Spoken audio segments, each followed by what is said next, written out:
So, a couple hours ago on Facebook, I had a bit of a dispute. I probably mentioned that I was raised United Methodist, still consider myself United Methodist. And this is a group called Progressive Methodists. Now, we had someone there, and we had this conversation going about the Eucharist.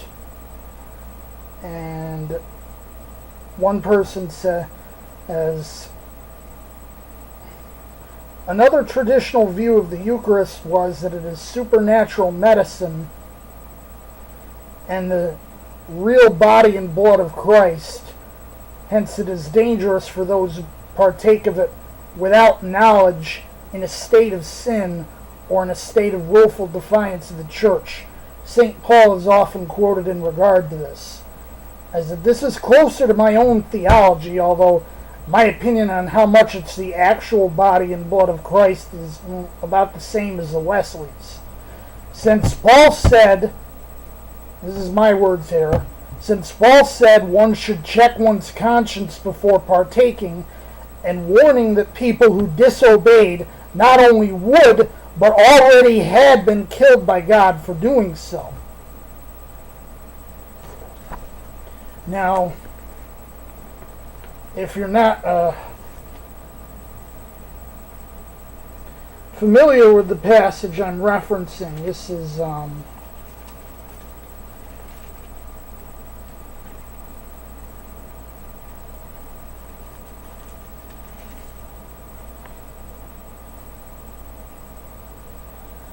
This is 1 Corinthians 11,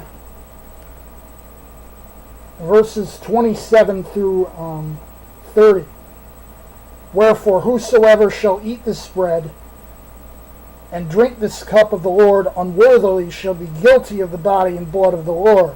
But let a man examine himself, and so let him eat of that bread and drink of that cup.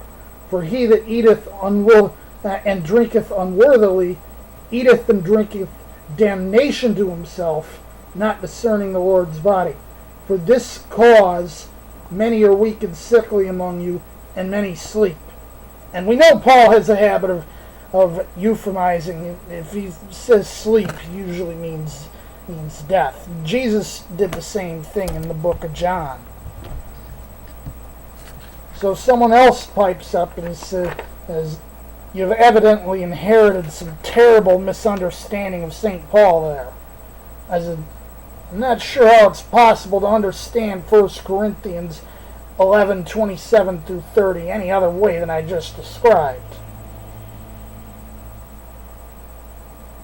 And this person basically said, and I only printed out part of the quote, that I was giving you the benefit of the doubt perhaps that you were only repeating what you'd heard grown up, that you were open to questioning the misunderstanding, and went on to go and say something about God doesn't strike people dead. I said that even in Genesis 38, God is explicitly stated to have stricken people dead. And this person goes on, basically says, you reference the text, you're not referencing God, so forth, so on, and accuses me of calling God schizophrenic. I said, basically, I said, if you're just going to write away, hey, everything in the Bible as though that's not necessarily so, why even have the Bible? You basically, if you've interpreted the whole thing as it's not how it is, you've thrown the Bible in the trash. And if you don't have the Bible, how can you even call yourself a Christian?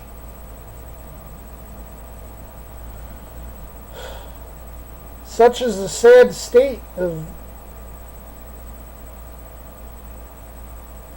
a lot of Christianity nowadays. Is just they're one step away from being the Unitarian Universalists and, practically believing in nothing.